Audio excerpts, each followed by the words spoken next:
Hi guys, எல்லோருக்கும் வணக்கம். எப்பவுமே சந்தோஷமாக இருக்க வாழ்க்கையில் தொடர்ந்து முயற்சி செஞ்சுக்கிட்டே இருங்க. நன்றி. இன்னைக்கு நம்ம பார்க்க போகிற ஒரு பதிவு என்ன அப்படின்னா, யோக முத்ரா. யோக முத்ராவை குறித்ததான ஒரு அற்புதமான தகவலை உங்களோட கூட நான் பகிர்ந்துக்க போகிறேன் இன்னைக்கு.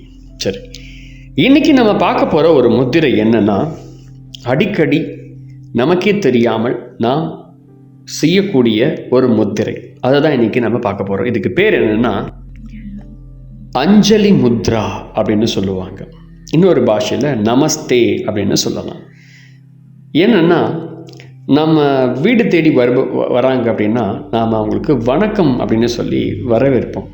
வட இந்தியாவிலாம் பார்த்திங்கன்னா கரங்கூப்பி நமஸ்தே அப்படின்னு சொல்லி வரவேற்பாங்க.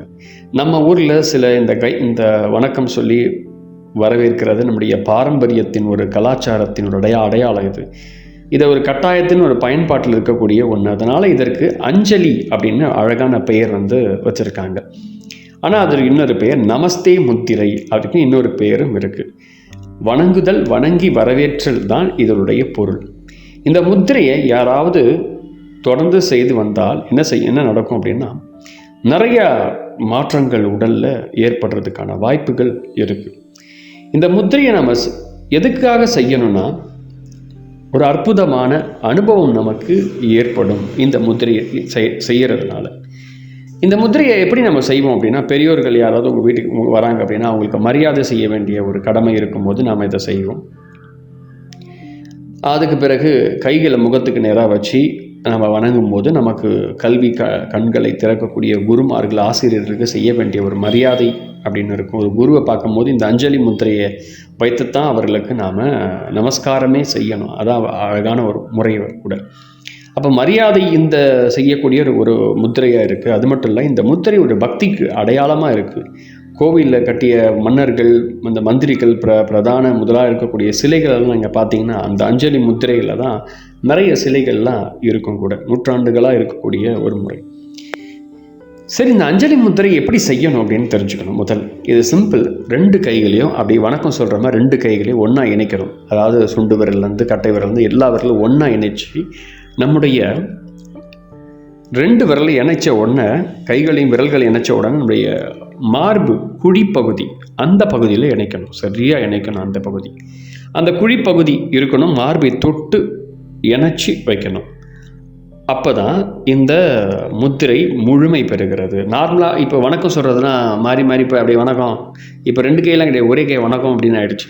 ஸோ அந்த மாதிரி இல்லாமல் 2 கைகளையும் ஒன்றா இணைச்சி அந்த ஒரு உண்மையான மனநிலையில் மனசை அமைதிப்படுத்தி நம்ம உட்காந்து இந்த அஞ்சலி முத்திரையை செய்யணும். சரி, இந்த அஞ்சலி முத்திரையை பற்றி ஒரு சின்ன ஒரு கதை ஒன்று இருக்குது.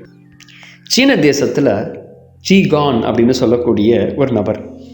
அவர் என்ன பண்ணுவார்னா, எனி டைம் 24 மணி நேரம் மனுஷங்க நடமாட்டம் யாராவது வந்துட்டாங்கன்னா, தான் முன்னாடி வந்துட்டாங்கன்னா உடனே அவங்க 2 மணி நேரம் 5 மணி நேரம் அவங்க முன்னாடி இருந்தாலும் சரி, கையை கூப்பி அப்படியே வச்சுக்கிட்டே அப்படியே இருப்பார். இந்த அஞ்சலி முத்திரை எப்படி இருக்கோ அதே மாதிரி தான் பண்ணுவார். எப்போவுமே யார் வந்தாலும் அதே மாதிரி பண்ணுவார். அவருக்கு ஒரு பழக்கமாகவே ஆயிடுச்சு. கொஞ்ச நாள் அவருக்கு என்ன ஆச்சுன்னு தெரில.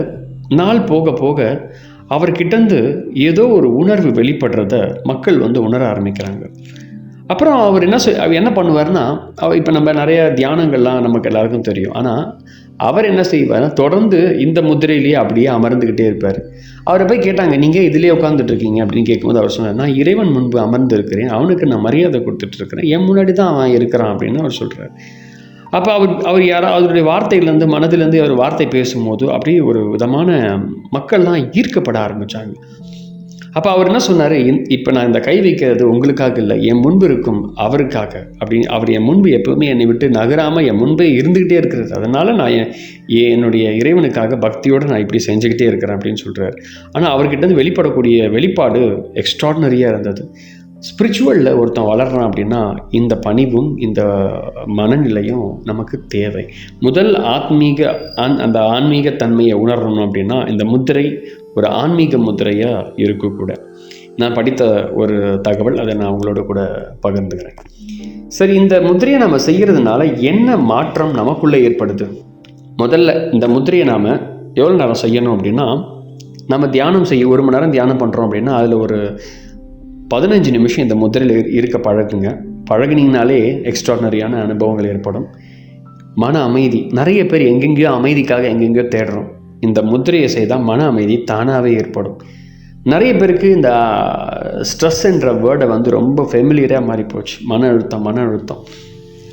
ஆனால் அந்த மன அழுத்தம் சுத்தமாக இல்லாமல் மாற்றுறதுக்கான ஒரு அற்புதமான ஒரு முத்திரை தான் இது. ஆனால் இந்த முத்திரை நீங்கள் செய்யும்பொழுது உங்ககிட்ட இல்லாத ஒன்று புதுசாக ஒன்று வரும். அது என்னென்னா அன்பு. இது வரைக்கும் யாருமே அன்புனா நம்ம நீ நினைக்கிற மாதிரி கிடையாது. அன்பு எப்படிப்பட்டது அப்படின்னா, இப்போ உங்களுக்கு நெருங்கினவர்களோட நம்ம அன்பு செலுத்த முடியும். யாருன்னே தெரியாதவங்க கிட்ட போய் நம்ம அன்பு செலுத்த முடியுமா? மாட்டோம். அவங்கள நம்ம சந்தேகமாக தான் பார்ப்போம். ஸோ நமக்கே தெரியாத அன்பு, அந்த அன்பை நம்ம உணர்ந்ததே வாய்ப்பே இல்லை. அந்த அன்பை நம்ம உணர்ந்திருக்கிறதுக்கான உணர்வு ஏற்பட்டது இருக்காது. அந்த உணர்வு நமக்கு ஏற்படும். அதுக்கு பிறகு பணிவு ஏற்படும்.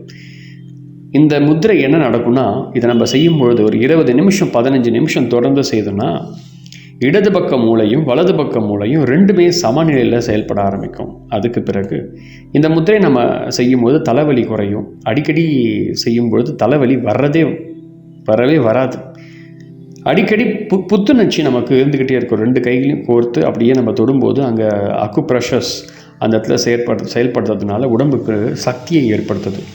அதனால் இது ரொம்ப ரொம்ப நல்லது. இந்த முத்திரையை நாம் செய்யும் பொழுது யாருமே உங்ககிட்ட வரமாட்டாங்க. உங்களை உங்களுக்கு பிரச்சனை கொடுக்குறவங்க அப்படின்னு யாராவது இருந்தாங்கன்னா அந்த பிரச்சனை கொடுக்குற மனநிலை ஒருத்தவங்களுக்கு ஏற்படாது. இந்த முத்திரை என்ன செயல்படுதுன்னா, ஒரு அரணான கோட்டை மாதிரி உங்ககிட்ட பாதுகாப்பு வளையமாக மாற ஆரம்பிக்குது. இந்த முத்திரையை அனுபவஸ்தர்கள் என்ன சொல்கிறாங்கன்னா, இந்த முத்திரையை ஆராய்ச்சி செய்தவர்கள் என்ன சொல்கிறாங்கன்னா, இந்த முத்திரையை செய்யும்போது நம்மளை சுற்றி ஆரா அதிகமாக ஸ்ட்ரென்த்தாக ஆரம்பிக்குது அப்படின்னு சொல்கிறாங்க. ஸோ இந்த முத்திரையை நம்ம தொடர்ந்து செய்யும்பொழுது மரியாதை நமக்கு தானாகவே வருது. எப்படின்னு நீங்கள் மரியாதை நம்ம எதிர்பார்க்க வேண்டிய அவசியம் இல்லை. எல்லாம் தானாகவே வரும். மரியாதை கொடுக்கணும் அப்படின்ற மனநிலை மற்றவங்களுக்கு வர ஆரம்பிக்கும். இந்த அஞ்சலி முத்திரையை தொடர்ந்து செய்யும்போது நாம் உணராத ஒரு ஆன்மீக உணர்வை நமக்குள்ளே ஏற்படும். அதனோடு கூட நாம் தொடர்பு கொள்கிறதுக்கு ரொம்ப ரொம்ப ஹெல்ப்ஃபுல்லாக அமையும். இந்த முத்திரையை ஃபஸ்ட்டு நான் எப்போ செய்தேன்னா, என் குருவை சந்திக்கும் போது முறையை எனக்கே தெரியாமல் நான் அந்த கையை எடுத்து கும்பிட்டேன். அந்த உணர்வு முதல் முறையாக ஏற்பட்ட உணர்வு. ஸோ அதை நான் காலங்காலமாக பல வருஷமாக நான் அதை செஞ்சுக்கிட்டு இருக்கேன். ஸோ எனக்கு ஒரு நல்ல அனுபவம் ஏற்பட்டிருக்கு. நான் அதை எப்போல்லாம் கை வைக்கணும்னு என்னுடைய குரு ஞாபகம் எனக்கு வந்துடும்.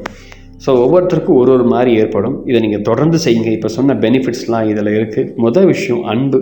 இது வரைக்கும் அன்பை நம்ம உணர்ந்தது இல்லை தான் என்னை பொறுத்த வரைக்கும்.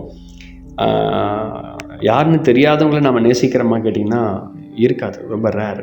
ஆனால் அவங்களே நேசிக்கிறதுக்கான ஒரு மனம் நமக்குள்ளே ஏற்படும். நம் எதிரியை நாம் நேசிக்கிறதுக்கான மனம் நமக்குள்ளே ஏற்படும். அது இரக்கம் இல்லை, அது அன்பு. புத்தருக்கு ஒரு விதமான உணர்வு இருந்தது. ஸோ புத்தரும் அடிக்கடி இந்த அஞ்சலி முத்திரையை பழகுவார். ஸோ மறக்காமல் இந்த அஞ்சலி முத்திரையை செய்ய பாருங்கள்.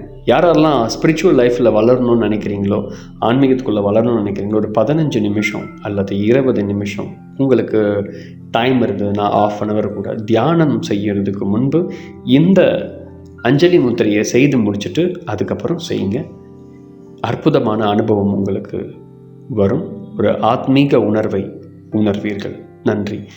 ஸோ ஃபஸ்ட் டைம் வீடியோ பார்க்குறீங்கன்னா மறக்காமல் பிளேலிஸ்ட்டில் இருக்கக்கூடிய யோக முத்ரான்னு இருக்கும். ஸோ நிறைய வீடியோஸ் போட்டிருக்கேன், பார்த்தீங்கன்னா உங்களுக்கு ஹெல்ப்ஃபுல்லாக இருக்கும். அண்ட் நிறைய பேருக்கு வீடியோவை ஷேர் பண்ணுங்கள் கூட. நன்றி. மறக்காமல் கமெண்ட் பண்ணுங்கள். என்ன மாதிரி முத்திரைகள் நீங்கள் எதிர்பார்க்குறீங்க, என்ன மாதிரி வேணும்னு சொன்னீங்கன்னா அடுத்தடுத்த பதிவில் அந்த மாதிரி முத்திரைகள் உங்களுக்காக வந்துக்கிட்டே இருக்கும். நன்றி.